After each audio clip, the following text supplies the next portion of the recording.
Kaixo, eskuartean daukat Euskaltzaindiak eta Ezkerraberri Fundazioak 2018ko ekainean egin zuten jardunaldian oinarritutako liburua. Titulua nahiko esanguratsua da, Euskara batua eta tokian tokiko erabilera, korapiloak eta erronkak.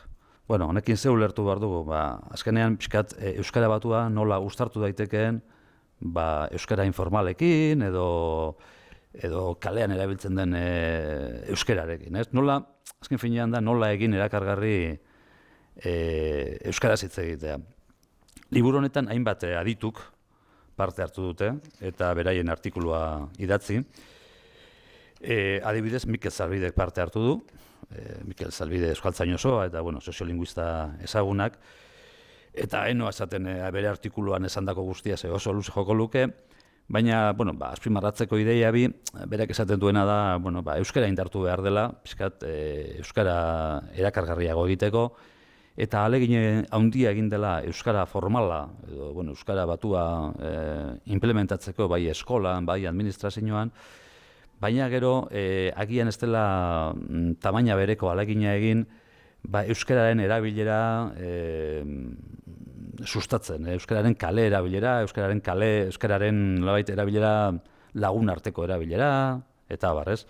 Adolfo Arejitak norbait Sartaldetik, Bizkaiatik hitz egiten digu, kezkatua agertzen da, Bizkaian euskarak bizi duen egoeragatik, eta gero aipatzen du euskara erakargarri egiteko tradizioara jo behar dela, eta tradizioan daudela hainbat tradizioan erabili izan den prosa, eta erabili izan diren hitzak, eta erabili izan diren atzotitzak, eta oso baliagarriak izan daitezkeela euskara erakargarri egiteko.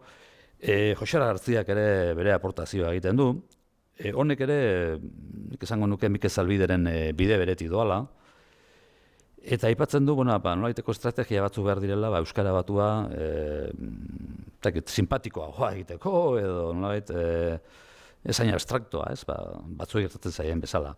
Aipatzen du euskalkietara jotzea, beste euskalkietara jotzea, baina ze modu pedante baten, baizik eta benetan egoerak edo solasaldiak edo hori eskatzen duenean.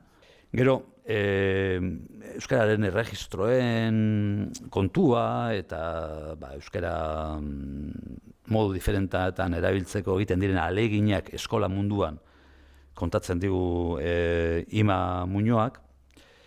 Eta gauza bera egiten digu Orreaga Ibarrak, baina Orreaga Ibarrak gehiago zentratzen da gazte hizkeretan, gaztek erabiltzen dituzten jergatan eta hitz berezietan, eta bar.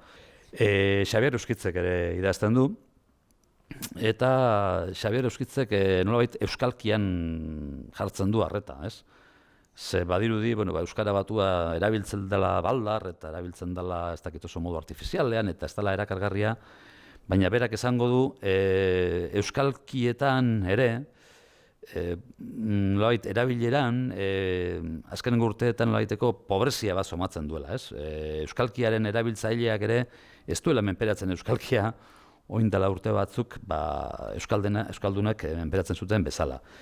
Eta bukatzeko Asisko Urmeneta komikilariak ere egiten du bere gogoeta, eta honek gauza asko esaten ditu, baina nik uste dut bere idea zentrala dela, jerga gehiago erabili behar dela, hitz erakargarri gehiago erabili behar dela, gazteentzako erabilgarriagoak izan daitezkeenak, eta horretarako euskalkietara ere jo daitekeela, edo, zergaitik ez, asmatu egin daitezkeela, ezta?